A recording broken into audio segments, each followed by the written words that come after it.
बिस्मिल्लाहिर्रहमानिर्रहीम, अस्सलामु अलैकुम। आप सभी को खुश आमदीद कहते हैं और मैं हूं आपका मेज़बान सलमान मिर्ज़ा। जनाब, कल इंतहाई अफसोसनाक दहशतगर्दों की जानिब से बुज़दिलाना कार्रवाई की गई थी।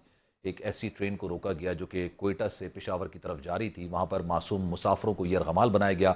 उसके बाद पाक फ़ौज की जानिब से ऑपरेशन शुरू किया गया और ये ऑपरेशन वाकई में बड़ी मोहतात के साथ किया गया, क्योंकि वहाँ पर जो दहशतगर्द मौजूद थे उन्होंने खुद कुछ जैकेट्स पहनी हुई थी और उन्होंने जिस तरीके से मासूम मुसाफरों को यरगमाल बनाए रखा था उसमें बच्चे और ख़वातीन भी शामिल थे। अभी सारी सूरत हाल पर ज़रा डिटेल में बात करेंगे, क्योंकि जैसे ही ये वाक़या रूनुमा होता है, जैसे ही वाक़या मंजरेआम पर आता है, उसके बाद से भारतीय मीडिया का जो किरदार है इस सारे मामले के अंदर, भारतीय किरदार जो मुकम्मल तौर पर खुलकर सामने आया है, उस पर आज बात करेंगे। लेकिन अभी थोड़ी देर पहले जो डीजी ISPR हैं उन्होंने जो गुफ्तगू की है निजी टीवी चैनल से, मैं आपको पहले बता दूं, बुलान में 11 मार्च को दहशतगर्दों ने रेलवे ट्रैक को निशाना बनाया था और दहशतगर्दों ने रेलवे ट्रैक को निशाना बनाकर जाफर एक्सप्रेस को रोका और रेलवे हुकाम ने बताया कि ट्रेन में 440 अफराद मौजूद हैं। जाफर एक्सप्रेस के यरगमाली मुसाफिर बाजियाब करा लिए गए हैं। 21 मुसाफिर और 4 जवान शहीद हुए हैं। तमाम 33 दहशतगर्दों को जहन्नुम वासिल कर दिया गया है। उन्होंने कहा कि यह इलाका दुश्वार गुजार है। दहशतगर्दों ने यरगमालियों को इंसानी ढाल के तौर पर इस्तेमाल किया, जिसमें बच्चे और औरतें भी शामिल थीं। बाजियाबी का ऑपरेशन फौरी शुरू कर दिया गया, जिसमें आर्मी, एयरफोर्स, फ्रंटियर कोर और आज SSG के जवानों ने हिस्सा लिया और मरहलावार यरगमालियों को रिहा करवाया गया। उनका कहना था कि शाम को क्लियरेंस ऑपरेशन में तमाम मगवी को बाजियाब करा लिया गया। सबसे पहले फोर्सेस के निशानाबाजों ने खुदकुश बमबारों को हलाक किया, फिर मरहलावार बोगी से बोगी क्लियरेंस की और वहां मौजूद तमाम 33 दहशतगर्दों को जहन्नुम वासिल कर दिया गया। लेफ्टिनेंट जनरल अहमद शरीफ के मुताबिक क्लियरेंस ऑपरेशन के दौरान किसी मुसाफिर को नुकसान नहीं पहुंचा, लेकिन ऑपरेशन से पहले दहशतगर्दों की बर्बरियत में 21 मुसाफिर शहीद हो गए, जबकि FC के 4 जवान शहीद हुए, जिनमें से 3 FC के जवानों को करीबी पर दहशतगर्दों ने क्लियरेंस ऑपरेशन से पहले शहीद किया था और एक जवान गुज़िश्ता रोज ऑपरेशन के दौरान शहीद हुआ था। उन्होंने बताया कि इलाके और ट्रेन की क्लियरेंस SOPs के मुताबिक बम डिस्पोजर स्क्वाड कर रहा है और जो मगवी मुसाफिर ऑपरेशन के दौरान दाएं बाएं के इलाकों को भागे उनको भी इकट्ठा किया जा रहा है। तर्जुमान पाक फौज का कहना है कि किसी को इजाजत नहीं दी जा सकती कि वो शहरियों को सड़कों पर या ट्रेनों पर निशाना बनाए। जाफर एक्सप्रेस के वाक़े ने गेम के रूल्स तब्दील कर दिए हैं। इन दहशतगर्दों का दीन इस्लाम, पाकिस्तान और बलूचिस्तान से कोई ताल्लुक नहीं है। उनका कहना था कि दहशतगर्दों ने मुसाफिरों को टोलियों में बिठाया हुआ था और दरमियान में खुदकुश बिठाए हुए थे। खुदकुश बमबारों को सिक्योरिटी फोर्सेस के निशानाबाजों ने हलाक किया। अच्छा, उनका यह भी कहना था कि जैसे ही वाकया हुआ चंद मिनटों में भारतीय मीडिया पर गुमराहकुन रिपोर्टिंग शुरू हुई। पुरानी तस्वीर, वीडियोस और AI वीडियोस भारतीय मीडिया पर नशर की गई। ये दहशतगर्दों और उनके आकाओं का गठजोड़ जाहिर करते हैं। ऐसे मौके पर कुछ मखसूस सियासी अनासिर मुल्क में भी बढ़ चढ़कर सोशल मीडिया को एक्टिव कर लेते हैं। डीजी ISPR के मुताबिक बजाय इसके कि वो रियासत और अवाम के शाना बशाना खड़े हों, दहशतगर्दी के लिए बेबुनियाद जवाब पैदा करते नजर आते हैं। अफसोस होता है कि कुछ अनासिर इख्तिदार की हवस में कौमी मफाद को भी भेंट चढ़ा रहे हैं। अवाम को बखूबी अब इस इंतशारी सियासत के पीछे हाथ ही समझ आ रहे हैं। अच्छा जनाब, इस पर जरा डिटेल में बात करेंगे। मारिया सुल्तान साहब इस वक्त हमारे साथ मौजूद हैं, किसी तारुफ की मोहताज नहीं है, डिफेंस एनालिस्ट हैं, उनसे जरा बात करते हैं। एक तो दहशतगर्दी का ये वाकया, ऑब्वियसली इसकी जितनी मजम्मत की जाए कम है, और जिस तरीके से पाक फौज ने ऑपरेशन किया, और ऑब्वियसली बड़ा ये एक तो ये रास्ता बड़ा कठिन है, फिर साथ साथ वहाँ पर जो मुसाफिर मौजूद थे, बच्चे ख़वातीन उसमें शामिल थी और बीच में खुद कुछ बमबार बैठे हुए थे। ऐसे हालात के अंदर ऑपरेशन करना नो डाउट बड़ा ये ज़बरदस्त किस्म का ऑपरेशन पाक फौज की जानिब से किया गया। लेकिन जो इस सारे मामले के अंदर भारतीय मीडिया का किरदार नजर आया है, सामने आया है, उन्होंने AI वीडियोस बनाना शुरू कर दी थी, पाकिस्तान के खिलाफ जहर उगलना शुरू कर दिया था। इस पर जरा बात करेंगे। मारिया साहब अस्सलाम वालेकुम, खैरियत से हैं आप? अच्छा, मुझे आपकी आवाज नहीं आ रही है, जरा आवाज यहाँ पे क्लियर कर दें। जी जी, अब आपकी आवाज मुझे आ रही है। पहले तो मैं जरा ये आप इस पर कमेंट कीजिए। इंतहाई अफसोसनाक वाकया दहशतगर्दों की जानिब से, भारतीय नवाज दहशतगर्दों की जानिब से। मैं बार बार इस बात को मेंशन करूंगा, उसकी वजह यह है क्योंकि उनका अपना मीडिया, उनके अपने यूट्यूबर्स जिनके मिलियंस में फॉलोअर्स हैं, बल्कि ये भी छोड़िए, उनके अपने ऑफिशियल्स इस बात को बाबंगे दोहल कहते हैं कि हमने BLA को सपोर्ट किया है, उनके लोगों को हमने पेरोल पर रखा है, उनको डॉलर्स में हम पैसे देते हैं, डॉलर्स में उनको अदायगियां करते हैं। भारतीय नवाज दहशतगर्दों की जानिब से एक इंतहाई बुज़दिलाना कार्रवाई की गई। आप क्या कहेंगी? मेरे ख्याल से जी जितनी मजम्मत कर सकते हैं वो कम है। दुनिया में मुख्तलिफ किस्म के दहशतगर्दाना कार्रवाइयों का सामना हुआ है, लेकिन कहीं भी ऐसी मजलूम हरकत नहीं करने की कोशिश की गई जहां मासूम शहरियों को, हम्म। तकरीबन 400 से ज्यादा मासूम शहरियों को आप यरगमाल बनाने की कोशिश करें। और सबसे बड़ी बात, जैसे एक आपने प्रोग्राम की शुरुआत में कही कि हमारे पास ये मालूमात नहीं है, आप पाकिस्तानी मीडिया से हैं, इसके साथ साथ आपके पास लाइव अपडेट्स नहीं है, लेकिन हिंदुस्तानी मीडिया के पास लाइव अपडेट्स हैं। पाकिस्तान के अंदर एक दहशतगर्दी की वाकये की जो फुल कवरेज है उनके पास लम्हा लम्हा मौजूद है। उनके पास उनकी अंदरूनी फुटेज मौजूद है, यानी कि जहां से वो, मतलब ऐसी फुटेज नहीं है जो पाकिस्तान मीडिया के ऊपर आई है और उसके बाद उन्होंने रैली की है। अगर आप मतलब टाइम्स ऑफ इंडिया को देखते हैं, आप IHT को देखते हैं, बहुत सारे और हिंदुस्तानी चैनल्स को देखते हैं, तो आपको नजर आएगा कि वो तमाम फुटेज जो है वो सारी की सारी वो फुटेज है जो दहशतगर्दों ने बनाई है। और वो दहशतगर्दों की जो फुटेज है वो इंडियन चैनल्स के ऊपर रैली हो रही है। इंडियन चैनल्स के ऊपर वो रैली कैसे हो रही है? और एक ऐसी जगह पे जहां ऑन गोइंग मिलिट्री ऑपरेशन है, ऑन गोइंग टेररिस्ट एक्टिविटीज हैं, वहां से लाइव कवरेज का मतलब ये है कि वहां सैटेलाइट फोन के जरिए भेजा जा रहा है। इसका मतलब वो सैटेलाइट फोन की जो जितनी भी लिंकेजेस हैं वो सारे के सारे लाइव कनेक्टेड हैं इंडियन न्यूज चैनल्स के साथ। उससे पहले जयशंकर साहब आते हैं और उसके बाद कहते हैं कि जी पाकिस्तान के साथ हम बताएंगे कि मकबूजा कश्मीर से निकलकर हम पाकिस्तानी कश्मीर के ऊपर, या कश्मीर जो पाकिस्तान के पास है उसके ऊपर हमला कर जाते हैं। और उसके 2 दिनों बाद आपको ये चीज नजर आती है। इसके अलावा जो पाकिस्तान की तारीफ हुई अमेरिका के अंदर, बिलखसूस जो आपने आइसिस, जो एक बैन अवी दहशतगर्द था जो अफगानिस्तान की सरजमीन इस्तेमाल कर रहे थे, उसके खिलाफ, तो ये जो गठजोड़ है आइसिस का इन दहशतगर्दों का जो BLA BRA और इन सब लोगों के साथ है, वो तमाम क्रिमिनल नेटवर्क्स हैं जो इस्तेमाल किए गए हैं। और वो तमाम लोग बड़ी आसानी से इस वक्त जो है नजर आ रहा है कि ये ढकी छुपी बात थी। वो अपनी इस खुशी में कि वो कामयाबी से ये काम करने में कामयाब हो गए हैं, उस खुशी में उन्होंने वो तमाम चीजें वाजे की जहां उनके लिंकेजेस नजर आ रहे हैं, जहां ये चीज नजर आ रही है। But Mario Saba, this is not the first time now. Sorry to cut you out, but that was not the first time. ये पहली बार नहीं था।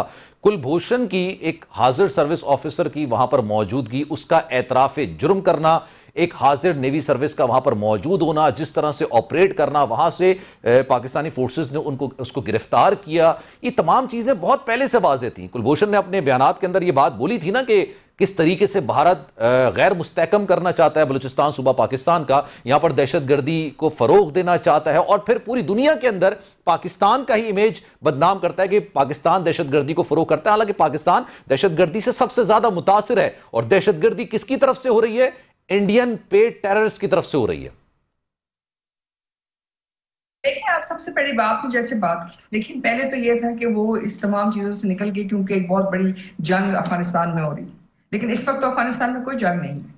इसका मतलब है कोई अफगानिस्तान के अंदर जो है बैन अवी जो दहशतगर्द तंजीमें हैं उनका 90% फोकस किस वक्त है, इस वक्त किस तरफ है? पाकिस्तान की तरफ है। तो इसका मतलब ये है कि जो बैन अवी इलाकाई दहशतगर्दी में लोग मुलव्वस हैं वो हिंदुस्तान है, और हिंदुस्तान के साथ जो उनके बाकी मावन दोस्त हैं, चाहे वो अफगान जो आर्मी के पीछे छोड़े हुए वेपन्स हैं जिसका अभी तक हमें पता नहीं। देखें, ये जो लोग आपके साथ आए हैं ये ट्रेंड मिलिटेंट्स हैं। ये ऐसे लोग नहीं है कि जो नजरिए की बुनियाद पे गए और नजरिए की बुनियाद से या दुखी हो गए, उन दुखी होने के बाद उन्होंने इतनी बड़े जो है एक काउंटर टेररिज्म ऑपरेशन की बुनियाद रख दी। यानी कि आपने इतनी बड़ी दहशतगर्दाना कार्रवाई कर दी बगैर किसी ट्रेनिंग के, आपको बगैर किसी हथियार को इस्तेमाल किए हुए। अगर आज मैं आपसे कहूं कि आप जाके हथियार इस्तेमाल कर लें तो आप नहीं कर सकेंगे, क्योंकि बहुत सारे इनमें से सोफिस्टिकेटेड वेपन्स हैं। फिर आप सैटेलाइट फोन इस्तेमाल करें।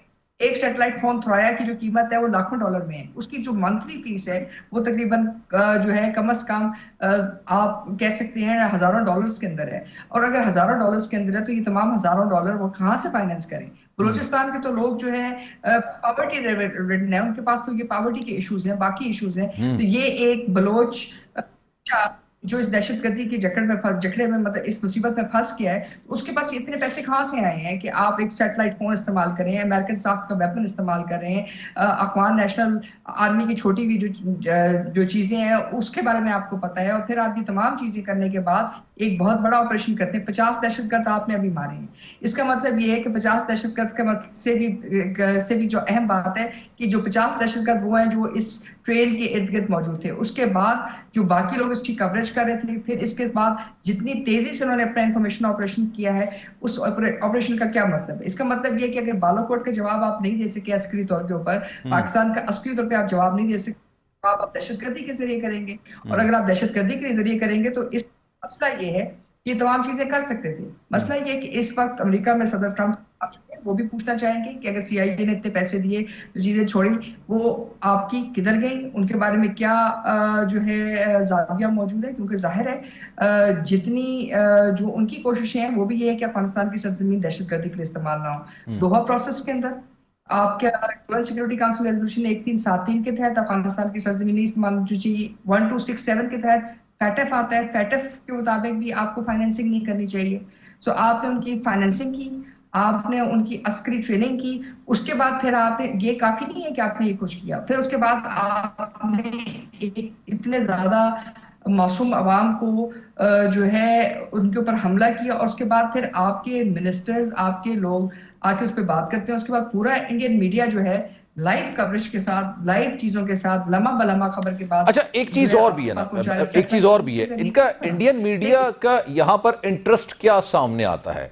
क्यों इतना इंटरेस्ट लेना, क्यों इस सारे मामले को लेना? क्योंकि इस दहशतगर्दी के पूरे वाकये के कई पहलू हैं। एक तो पहलू यह भी है कि जिस तरीके से भारतीय मीडिया सारी कवरेज कर रहा था, जिस तरह से बात कर रहा था, उनके अपने 100 मसाइल हैं, उनकी अपनी स्टेट्स के अंदर अलहदगी पसंद की तहरीकें चल रही हैं, वहाँ पे नक्सलवादी भी हैं, वहाँ पे दीगर लोग भी हैं जो कि अलहदगी पसंदी तहरीक चला रहे हैं, लेकिन उसके बावजूद उनका इंटरेस्ट। दूसरा सबसे एक अहम मौजू कि जिस तरीके से एक कैंपेन चलाई जाती है, मारी साहबा, जिस तरीके से कहा जाता है कि मिसिंग पर्सन्स हैं, जिस तरह से कहा जाता है कि जनाब ये, और उस मिसिंग पर्सन्स के लिए हमदर्दियां भी रखी जाती हैं और वो फिर मार्च भी होते हैं, लेकिन पता चलता है कि वही मिसिंग पर्सन्स इन लोगों के साथ बैठे हुए हैं और वो पाकिस्तान के अवाम को बाकायदा तौर पर टारगेट कर रहे हैं। तो इसके कई जाविये हैं, इस पर क्या कहेंगे आप? देखिए, आपने बड़ी अहम बात की है। इसको अगर आप गौर से देखें तो मुख्तलिफ जो भी पाकिस्तान में दहशतगर्द मारे गए हैं, वो बहुत सारे मिसिंग पर्सन की लिस्ट पे थे। अगर वो मिसिंग पर्सन के लिस्ट में थे तो वो मिसिंग पर्सन की लिस्ट में होने के बाद वो दहशतगर्दाना कार्रवाइयों में उस लिस्ट की अशात के बाद अब वहां दोबारा दहशतगर्दी भी करते हुए मारे कैसे गए, पहली बात। दूसरी बात यह है कि जाहिर है इसका एक और जाविया भी है, वो जाविया यही है, और हम पाकिस्तान को इस पर बड़ी मजबूती से, बड़ी जो है फराग, मेरे ख्याल से बहुत कंसाइज इस पर हमें एक्शन लेना पड़ेगा।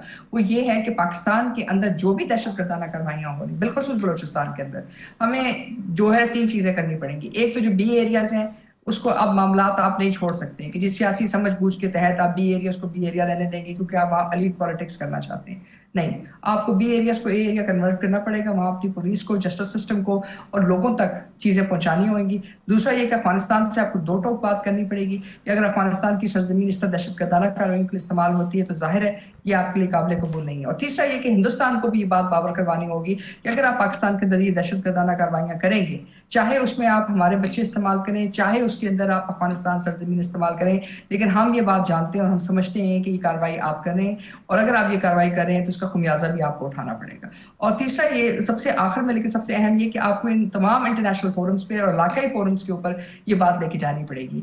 आपको कहते हैं नेम और शेम करना पड़ेगा, आपको ये बताना पड़ेगा कि ये किस किस्म का मुल्क है जो आप एससीओ में भी बैठा हुआ है, जो यूएन सिक्योरिटी काउंसिल में भी है, जो बैन अवी जो है एक डेमोक्रेटिक जो है एक तरह से जमहूरी एक इमेज आता है, वो किस तरह बैन अवी दहशतगर्दी के अंदर है। क्या उनको जो है कनाडा से बुरे तरीके से निकालने का कोई इम्पैक्ट नहीं आया उनकी इंटेलिजेंस एजेंसीज के ऊपर कि जहां उन्होंने अपने मुल्क के ऊपर इतना बड़ा इल्जाम लेके आए हैं, आज वो पाकिस्तान के अंदर इतने बड़े दहशतगर्दी के एक वाकये के अंदर मुलव्वस है, और इसके क्या खुमियाजा निकलेगा? इसका खुमियाजा जो है हिंदुस्तान के अंदर निकलेगा। हिंदुस्तान के जो सिस्टम्स हैं उनको भी जवाबदेह होना पड़ेगा, और हमें इसके लिए जो कुछ करना पड़े हमें करना चाहिए, क्योंकि ये इस वक्त अब ये लेकिन मारी साहब, बात आपकी बिल्कुल दुरुस्त है। देखें, भारत का किरदार पाकिस्तान में तो दहशतगर्दी शुरू से वो करता चला रहा है, पाकिस्तान का वजूद भारत की आंखों में खटकता शुरू से चला आ रहा है। पाकिस्तान को बदनाम करना, पाकिस्तान को गैर मुस्तहकम करना, ये तो भारत का शुरू दिन से, जिस दिन से आज़ाद हुआ तब से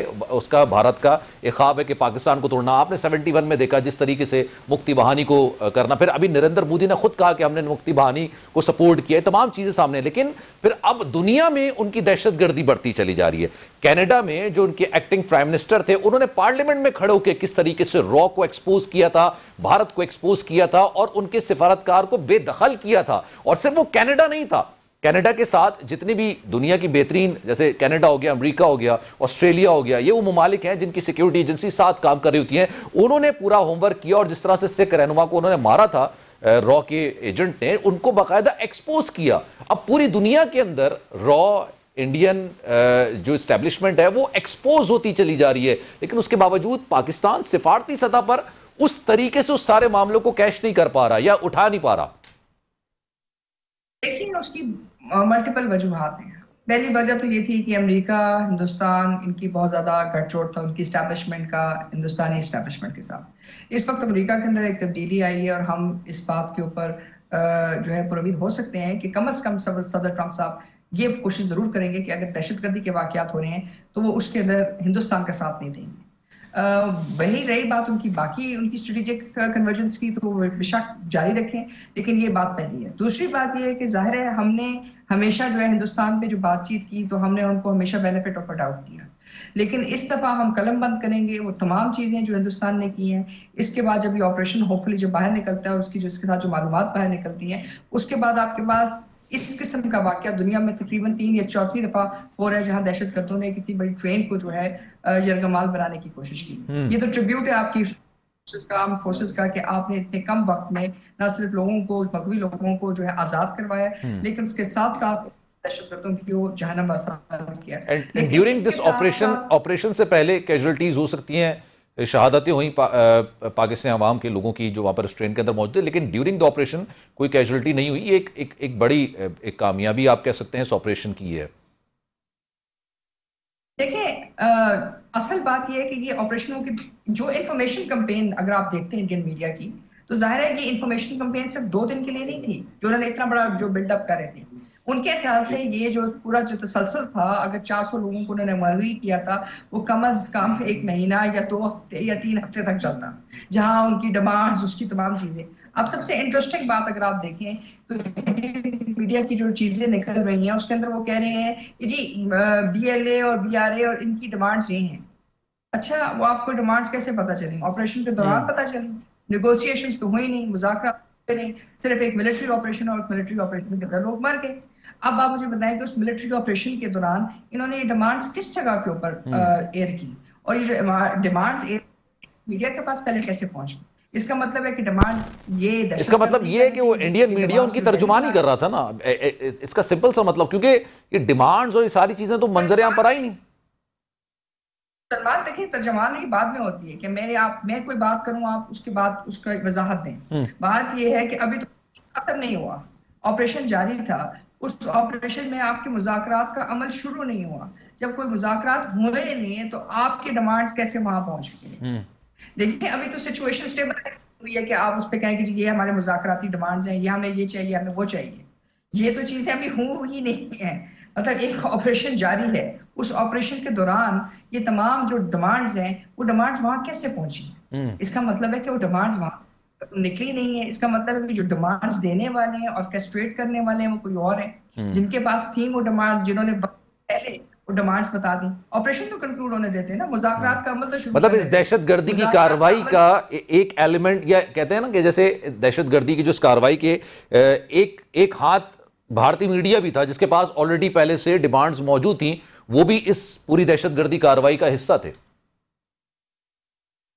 देखिए, जाहिर सी बात है ना, अभी एक आप स्टेबलाइज हुए नहीं है, आपको ये भी नहीं पता कि किस ग्रुप के कौन से लोकल कमांडर ने क्या, किस दहशतगर्द ने वहां कब्जा किया है। अभी आपके पास ये सिचुएशन नहीं, एकदम आपका काउंटर ऑपरेशन स्टार्ट हो जाता है, आप लोगों को आजाद कराना शुरू कर देते हैं। लेकिन इसका मतलब ये कि सिचुएशन हुई, आपकी स्टेबलाइज नहीं हुई, तो आपकी मुज़ाकरात की डिमांड कैसे आ सकती है? इसका मतलब ये है कि आपकी डिमांड हो सकती है। आप तमाम इंडियन मीडिया की तो देखें तो उसमें आपको डिमांड नजर आएंगी, कहीं वो पॉलिटिकल बेस्ड BLA के मेंबर्स की बात कर रहे हैं, कहीं वो कुछ और बातें कर रहे हैं, लेकिन असल बात ये है कि वो जेनेरिक डिमांड्स और जो बाकी डिमांड्स है वो पहले आ रही। दूसरी बात जो है अहम है इसके अंदर, वो ये है कि जो जैसे जैसे आपने मुख्तलिफ किस्म की मुज़ाकराती अमल पाकिस्तान में बलूचिस्तान के साथ बहुत सारे लोगों को जो उन्होंने आके अपने वेपन्स को वापस किया, उनको आपने वापस कौमी धारे में शामिल किया, बहुत सारे बलोच बच्चे जो दहशत चले गए थे उनको आपने वापस लेके आए। उसके साथ साथ एक जो नई हिकमत अमली थी उसके तहत BLA BRA और इन तमाम की जो सेकंड ईयर लीडरशिप है जो मजीद ग्रुप के साथ और बाकी तमाम लोगों के साथ, उन सबको अफगानिस्तान के अंदर एक ही फ्रेमवर्क के तहत ट्रेन किया गया। आपने जो बात की वो बहुत अहम है। काम उन्होंने मुफ्ती बारी के साथ किया था, जहां इंडियन आर्मी ऑफिसर्स ने, इंडियन इंटेलिजेंस ऑफिसर्स ने उनको ट्रेन किया और फिर उन्होंने आके बांग्लादेश के अंदर जो है वायलेंस क्रिएट किया। यही वायलेंस कहते हैं कि जी उन्होंने वायलेंस क्रिएट किया, वो दहशतगर्दी से भी बढ़कर आप लोगों के ऊपर एक खौफ और हरास पैदा करना चाह रहे हैं। और उस खौफ और हरास के लिए आप क्या कर रहे हैं? आप मतलब इसकी एक्सेप्टेंस का लेवल आप चेक कीजिए मारिया साहिबा। भारत के वजीर आजम नरेंद्र मोदी ने इस बात को एक्सेप्ट किया। आप एक्सेप्टेंस का लेवल चेक कीजिए कि जो हाईएस्ट अथॉरिटी है भारत की, वो बाबंगे दौल इस बात को एक्सेप्ट कर रही है कि हमने मुफ्ती बहानी को सपोर्ट किया। ये कोई मीडिया नहीं कह रहा, कोई सियासी जमात का सरबरा नहीं कह रहा, ये उस एक्टिंग वजीर आजम एक फोरम के अंदर खिताब करते हुए बात कहता है कि हमने मुफ्ती बहानी को सपोर्ट किया ताकि वो पाकिस्तान को गैर मुस्तहकम कर सके, हमने बांग्लादेश की आजादी में किरदार अदा किया। ये नरेंद्र मोदी गुफ्तगू करते हुए फरमा रहे हैं। आप अंदाजा लगाइए। ये चीज अभी आपको इस वक्त जो दहशतगर्द बलूचिस्तान में ऑपरेट कर रहे हैं उनमें नजर आ रही है। आपके पास पैटर्न एक जैसा है, चीजें एक जैसी हैं। फर्क सिर्फ ये कि सारे के सारे मिलिटराइज्ड है, ये अस्करी तौर पे ट्रेंड है। और अगर अस्करी तौर पे ट्रेंड है तो उसको कोई आर्मी ट्रेन कर रही है। जाहिर है कि अफगानिस्तान के अंदर बलोच लिबरेशन आर्मी या BRA या जो भी दहशतगर्द जो बलूचिस्तान में ऑपरेट कर रहे थे, ये अफगानिस्तान में अमेरिका के खिलाफ तो जंग नहीं लड़ते रहे ना तो ये तालिबान के साथ मिलकर जंग लड़ते रहे। तो इसका मतलब इनको ट्रेन कौन कर रहे हैं? अगर इनकी ये बलोच निजात हैं, ये बलोच बच्चे हैं, तो इनको ट्रेन कौन कर रहा है? इनको ट्रेन जाहिर है वही लोग कर रहे हैं जिनका ताल्लुक अफगान जंग के साथ नहीं था, लेकिन जो वहाँ के क्रिमिनल नेटवर्क्स को इस्तेमाल करें, जिनका ताल्लुक आइसिस के साथ है, जिनका ताल्लुक बैनुल-अक़वामी दहशतगर्द तंजीमों के साथ है। तो अगर बैनुल-अक़वामी दहशतगर्द तंजीमें इनके साथ मिलकर ये काम कर रही हैं तो जाहिर है पाकिस्तान के लिए ये भी लम्हा फिक्र भी है। और साथ ही साथ जो UN सिक्योरिटी काउंसिल का रोल है जिसके अंदर चैप्टर 7 है, यानी कि आप ताकत का इस्तेमाल कर सकते हैं बतौर एक रियासत, उस रियासत के खिलाफ दहशतगर्दी को फरोग देती है।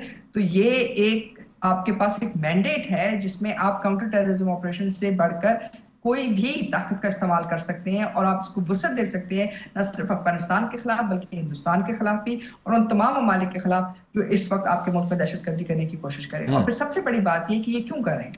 इसलिए कर रहे हैं कि पाकिस्तान जो है इक़्तिसादी तौर पर बेहतर और था। ये इसलिए कर रहे हैं कि ये बलूचिस्तान के लोगों को महकूम करना चाहते हैं। ये इसलिए कर रहे हैं कि बलूचिस्तान के बच्चों को का खून इस्तेमाल करना चाहते हैं। तो मेरे ख्याल से वक्त आ गया है कि पाकिस्तान मुश्किल फैसले करे लेकिन दुरुस्त फैसले करे। और दुरुस्त फैसला यही है कि आप सबसे पहले तो बलूचिस्तान को इस दलदल से बाहर निकालें। और दलदल से बाहर निकालने का वाहिद तरीका ये है कि इन तमाम भी एरिया। देखिए मारिया साहब, मैं आज का जो दौर है ना, जो AI का दौर हो चुका है, वोकल होने का दौर हो चुका है। अब आप भारत जिस तरह के मजमूम मकासद रखता है पाकिस्तान के लिए, भारत जिस तरह की दहशतगर्दाना कार्रवाइयाँ कर रहा है, भारत जिस तरह की शरारतें कर रहा है, शैतानियत कर रहा है, ये किसी से ढकी छुपी होनी नहीं चाहिए। ऑब्वियसली पाकिस्तान के पास इंटेलिजेंस रिपोर्ट्स मौजूद होती हैं तो फिर अमेरिका के पास भी होंगी, कनाडा के पास भी होंगी। जैसे मैंने आप जिक्र किया, कनाडा के अंदर जिस सिख को मारा था उन्होंने, जो कि अलहदगी पसंद रहनुमा था भारत का, उसको कनाडा के अंदर मारा था।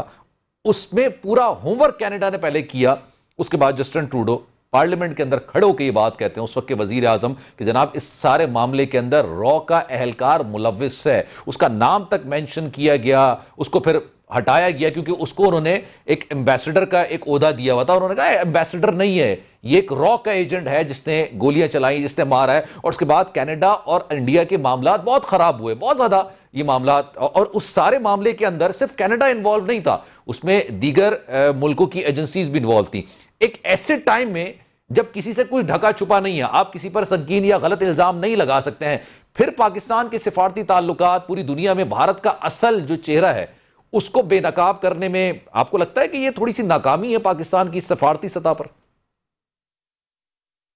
देखिए, जाहिर सी बात है, हमने हर चीज को आहिस्ता और आराम से लिया है, लेकिन दुश्मन आपके साथ कोई नरमी नहीं बरत रहा। सो आपको डिप्लोमेटिक फ्रंट पे भी एग्रेसिव होना पड़ेगा, आपको डोमेस्टिक फ्रंट के ऊपर भी मुश्किल फैसले करने पड़ेंगे और जरूरी फैसले करने पड़ेंगे, और साथ ही साथ आपकी आवाम को भी बताना पड़ेगा। हम उम्मीद रखते हैं कि हमारी पार्लियामेंट जो है जॉइंट जो है सेशन कॉल करे और उस जॉइंट सेशन के अंदर ये तमाम तहकीकात, वो तमाम दहशतगर्दाना कार्रवाइयाँ जो हुई हैं अभी तक, उन सबको वाजे करे और आवाम तक भी ये बात पहुँचनी चाहिए देखें, ये मसला नाराज बलोच, ये मिसिंग पर्सन, ये इसका मसला नहीं है। ये इस मसला है कि जहां दहशतगर्दी की जाती है बलोच बच्चों को इस्तेमाल करके, ये एक ऐसा मसला है जहां बैन अवी दहशतगर्द खसूस हिंदुस्तान आपके मुल्क के खिलाफ एक ऐलान जंग कर चुका है, ना सिर्फ ऐलान जंग कर चुका है, वो अपने फुल फोर्स के साथ आपके मुल्क में दहशतगर्दी कर रहा है। तो आप इसका क्या रद्द-ए-अमल देंगे? आप इसका रद्द-ए-अमल ये देंगे क्योंकि आप कहते हैं कि आप इस पर बातचीत ना करें। देखें, आपके वो आज बच्चे मार रहे हैं, कल वो आपके खिलाफ हर किस्म की कार्रवाई करेंगे, तो क्या उसकी जिम्मेदारी आपका वजूद उनकी आंखों में खटकता है मारिया। सबसे अहम बात तो यह है कि आपका वजूद, पाकिस्तान का वजूद भारत की आंखों में खटकता है। वो किसी ना किसी तरीके से पाकिस्तान को गैर मुस्तहकम करता हुआ देखना चाहता है। कभी वो अफगानिस्तान को इस सारे मामले में मिलाता है, कभी किसी और को इस सारे मामले में मिलाता है। बलूचिस्तान में उनकी जो दहशतगर्दाना कार्रवाइयां हैं वो सबके सामने है, इसमें कोई ढकी छुपी बात नहीं है। वजूद ही भारत की आंखों में खटक रहा होता है। देखिए, इस वक्त मसला आपका काम नहीं है कि इस वक्त आप जो है उन लोगों के जो बरामदस्त भुगती हैं या कोई और हैं उनसे आप बातचीत करें। इस वक्त मसला है कि आपने बलोच अवाम को महफूज करना है। इस वक्त मसला है कि आपने पाकिस्तान की अवाम को महफूज करना है। इसको महफूज करने के लिए आपने करेक्टिव एक्शन लेना है, और करेक्टिव एक्शन यही है कि आप रेट ऑफ द स्टेट वहाँ एक्सटेंड करें। करेक्टिव एक्शन यही है कि जो भी मुल्क के वसाइल हैं आप उनको एक अकाउंटेबल प्रोसेस के थ्रू आगे लेके जाएं। और उसका प्रोसेस क्या है? उसका प्रोसेस यही है कि आप लोगों को बताएं कि रियासत, मुल्क और अवाम एक ही चीज है और एक ही तस्वीर का मुख्तलिफ रुख है, और इसके लिए आप जो कुछ कर सकते हैं वो आप करेंगे। और उसके बाद जो दहशत गर्द आपके मुल्क में दहशतगर्दी को एक तब्दीली बनाना चाहते हैं, उनके खिलाफ भी आप बर वक्त कार्रवाई करें और वाज़ेह कार्रवाई करें। तो उनके बारे में होना क्या चाहिए? क्योंकि ये जिक्र किया गया ना, देखिए हमारे लिए रियासत हमेशा पहली होनी चाहिए, पाकिस्तानियत, पाकिस्तान हमेशा पहले होना चाहिए।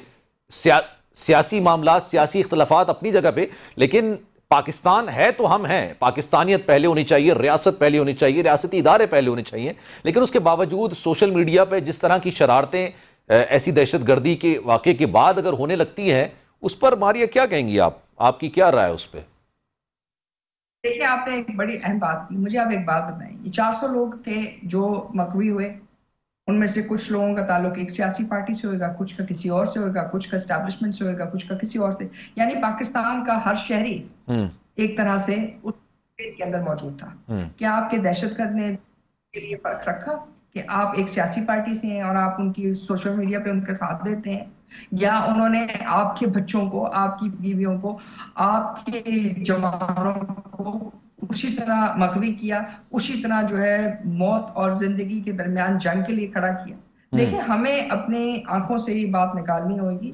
आपका दुश्मन आपके लिए कोई फर्क नहीं रखता। उसके लिए आप एक पाकिस्तानी हैं, उसके लिए आप एक काबिल कत्ल जो है एक टारगेट हैं, और उसके लिए आप, आपके बच्चे, आपकी औरतें कोई चीज और कोई हैसियत नहीं रखती। ऑब्वियसली। तो जब वो नहीं रखते तो आप किसकी जंग लड़ रहे हैं? आप एक सियासी जंग लड़ रहे हैं जिसमें आप सोशल मीडिया पे ये कह रहे हैं कि जी बहुत जबरदस्त हुआ। ठीक है, आपके 100 डिफरेंसेस हो सकते हैं पाकिस्तान के साथ, आपके 100 डिफरेंसेस हो सकते हैं पाकिस्तान आर्म्ड फोर्सेस के साथ, आपके 100 डिफरेंसेस हो सकते हैं किसी भी सियासी पार्टी के साथ। क्या इसका मतलब ये है कि आप अपने उन वोटर्स को, उन सपोर्टर्स को भी नहीं बचाएंगे जो आज दहशतगर्दी का जो है एक टारगेट बने? मुझे बताएं कि क्या उसमें एक ही तरह के पाकिस्तानी बैठे थे? उनका ताल्लुक, सबका ताल्लुक एक ही सियासी पार्टी से, एक ही एस्टैब्लिशमेंट से था?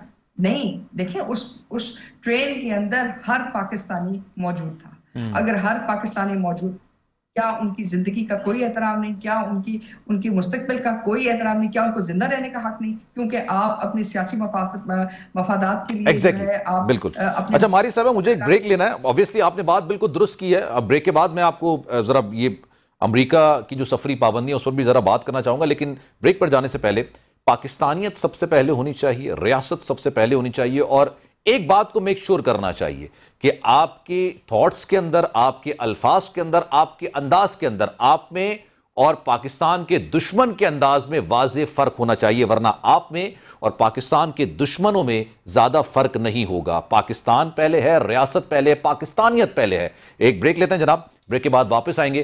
तो क्या वाकई में अमेरिका क्या पाबंदियां लगाने जा रहा है, क्या हो रहा है, इस पर जरा बात करेंगे। अब्दुल्ला गुल साहब भी हमारे साथ मौजूद होंगे और हमारे सुल्तान साहब हमारे साथ मौजूद हैं, कहीं जाइएगा नहीं।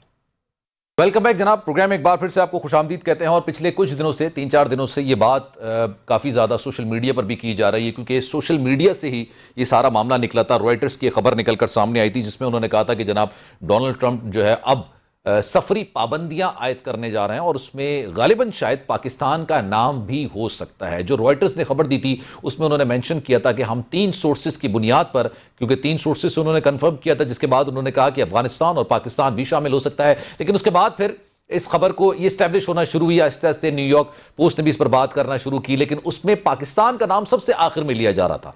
यह कहा जा रहा था कि जनाब एक लिस्ट बनी हुई है और यह तसलसल है डोनाल्ड ट्रंप के पहले दौरे सदारत का, जिस 7 ममालिक पर उन्होंने पाबंदी आयद की थी वही 7 ममालिक होंगे, लेकिन अफगानिस्तान और कहीं ना कहीं पाकिस्तान भी इससे मुतासिर हो सकता है, यह बात मेंशन की गई थी। अब यह कहा जा रहा है कि जनाब 3 तरह की लिस्टें बन सकती हैं, रेड भी बन सकती है, एक ऑरेंज भी हो सकती है और एक येलो कैटेगरी भी बन सकती है, जिसमें कहीं ना कहीं पाकिस्तान का नाम भी फॉल किया जा सकता है। लेकिन इट्स अर्ली टू से, और अभी क्योंकि 12 तारीख का कहा जा रहा था कि 12 तारीख को वो लिस्ट सामने आ जाएगी, अब इससे कितने पाकिस्तानी मुतासिर होंगे, क्या होने जा रहा है, जरा डिटेल में बात करते हैं। फजल खालिक साहब हमारे साथ मौजूद हैं न्यूयॉर्क में, चैनल 5 के ब्यूरो चीफ हैं, उनसे जरा गुफ्तगू करते हैं। फजल भाई अस्सलाम वालेकुम, हुजूर खैरियत से हैं? जी वालेकुम सलाम जनाब, क्या हाल है? ठीक है, अल्लाह का एहसान है, करम मालिक का। सर बताइए, बताया जा रहा था कि ये आज कोई लिस्ट वगैरह आ रही है, सफरी पाबंदियों की बात की जा रही है। लोग यूजुअली अमेरिका से पाकिस्तान आते हैं ईद मनाने के लिए भी, रमजान गुजारने के लिए भी, और फिर वापस भी जाते हैं, लेकिन अब ये कहा जा रहा है कि जनाब सफरी पाबंदियां लग सकती हैं, लेकिन कहीं जगह ये भी कहा जा रहा है कि नहीं जनाब सफरी पाबंदियां नहीं लग सकती, स्क्रूटनी का अमल थोड़ा सख्त हो सकता है। तो आपके पास खबर क्या है? जी खबर तो यही है कि अभी जो है ना, कि सबसे पहले हमें ये बात समझनी पड़ेगी कि भाई डोनाल्ड ट्रंप जो है वो किस किस्म के एक पर्सन है, वो क्या चीज लाना चाहते हैं। यहाँ मैं आपको ये बात वाज़ेह कर दूं कि डोनाल्ड ट्रंप के जो पहला दौर था उसमें भी वो ये जो मुल्क में है सबसे पहले वो अमेरिका को वो समझते हैं कि अमेरिका के लिए जो चीज बेहतर है वही है, वही चीज सबके लिए बेहतर है। वो उनके जो बेसिक पॉइंट्स हैं वो ये है कि सबसे पहले जो है वो गैर कानूनी चीजों को वो खत्म करना चाहते हैं, जैसे कि गैर कानूनी तारकीन वतन है, ठीक है। उसके बाद आप देखें कि जो भी इलीगल वर्क होते हैं वो उन चीजों को खत्म करना चाहते हैं। और तीसरा उनका जो बड़ा काम है वो दहशतगर्दी है। दहशतगर्दी जो है वो क्या है कि दहशतगर्दी जिस ममालिक में, जैसे अमेरिका भी इसमें पिस रहा है, जब से 9/11 वाकया हुआ है उसके बाद कई ऐसे वाकयात हुए हैं जिनमें पाकिस्तानी जो अफराद हैं वो भी कई मामलों में मुलव्वस थे। अच्छा। और दूसरे इलाके भी मुलव्वस थे। तो इसमें जो डोनाल्ड ट्रंप हैं वो क्या इस दफा जो है वो एक नई चीज लेके आए हैं। उन्होंने पूरी उनके सामने जो लिस्ट रखी गई है कि भाई दुनिया में जितने जो कुछ भी हो रहा है उनमें क्या क्या है। जब उनका एक सर्वे किया गया तो उसमें पाकिस्तान का नाम भी आया है और उन्होंने फिर इस बात की एक लिस्ट जारी की है जिसमें अफगानिस्तान, इराक, पाकिस्तान, ईरान, लिबान शामिल है। और जब दूसरी तरफ अगर हम देखें तो लीबिया, फलस्तीन, सोमालिया, सूडान, शाम, यमन, इन पर भी सब्जी पर बच्चियां जो है वो आए। फजल भाई ये हतमी फहरिस्त कब तक आ जाएगी? क्योंकि 12 तारीख का कहा जा रहा था कि 12 तारीख को आज का जो है हो सकता है हम जब गुफ्तगू कर रहे हैं तो उसके बाद फौरी वो जारी हो जाए, या हो सकता है वो कल अनाउंस हो, या वो एक आधे दिन मजीद दे सकते हैं। इस पे अभी गौर व फिक्र जारी है और वो जैसे ही इस पे जो इसको फाइनलाइज किया जाएगा, सदर ट्रंप जो है वो एग्जीक्यूटिव ऑर्डर जो है वो साइन कर देंगे और इस पर जो पाबंदी जो है वो आयद हो जाएगी। इसमें एक येलो ग्रुप है, एक रेड है और एक ऑरेंज है। ये 3 किस्म के ग्रुप है। रेड पाकिस्तान का नाम किस कैटेगरी में लिया जा रहा है फजल भाई? हार्डली पाबंदी होगी। और जो येलो वाले हैं उन पर ये होगा कि भी जो उनके लिए 2 माह की उनको टाइम दिया जाएगा कि उनकी जांच पड़ताल की जाए, वो अपने जांच पड़ताल सिस्टम को वो बेहतर करे, तभी वो सही हो सकते हैं। और जो ऑरेंज सिस्टम है उसमें भी जो है वो गौर किया जा रहा है कि मुल्क पे बाकायदा पाबंदी लगाई जाएगी उन लोगों पे जिनका बिल्कुल सिस्टम जो है, जैसे किसी भी एम्बेसी में आप चले जाए, ये जैसे आप समझते हैं कि एजेंट्स कुछ जो फेक डॉक्यूमेंट्स बना के उनको दूसरे ममालिक में पहुंचा देते हैं। स्पेशली अच्छा फजल भाई, मैं ये जानना चाहूंगा आपसे, फजल भाई ये आपने जो 3 कैटेगरीज बताई हैं, रेड, येलो एंड ऑरेंज, तो मैं न्यूयॉर्क पोस्ट पूरी डिटेल में पढ़ रहा था, उनका जो आर्टिकल है वो पढ़ा था, रॉयटर्स की खबर सामने आई थी। रॉयटर्स ने भी कहा कि पाकिस्तान और अफगानिस्तान के जो लोग हैं वो मुतासिर हो सकते हैं। उन्होंने कंफर्मेशन के साथ नहीं कहा था। न्यूयॉर्क पोस्ट भी सबसे आखिर में लिखा, और अभी मैं देख रहा था पाकिस्तान के वजीर हैं, उन्होंने भी कहा कि जनाब कंप्लीटली बैंड नहीं हो सकता है, ऐसा नहीं कि कारपेट बैंड लगा दें मुकम्मल तौर पर, लेकिन हाँ ये हो सकता है कि स्क्रूटनी के मराहिल सख्त हो जाएं, आपके यहां पर वीजा लेने के मामला थोड़े सख्त हो जाएं, जब आप वहां पर इमिग्रेशन करवाते हैं एयरपोर्ट पर उसके मामला थोड़े सख्त हो जाएं। इसके अलावा उन्होंने किसी और चीज का खदशा मुस्तरद किया। आपके पास क्या खबर है?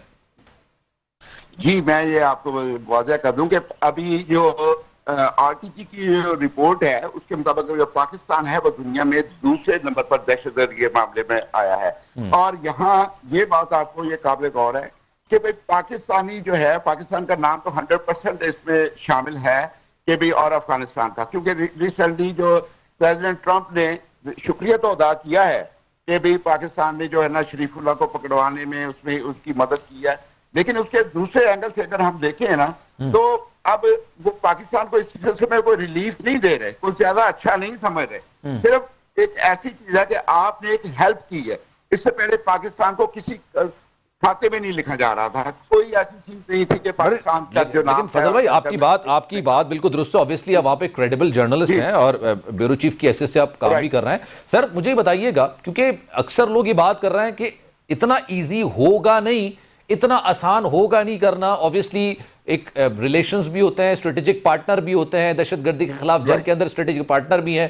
तो ये क्या इन तमाम चीजों को मलूज़े खातिर रखा जाएगा, या डोनाल्ड ट्रंप जिस तरह से तस्वुर किए जाते हैं दुनिया को शॉक करने के मामले में ये शॉकिंग वाला सिचुएशन आ जाएगी?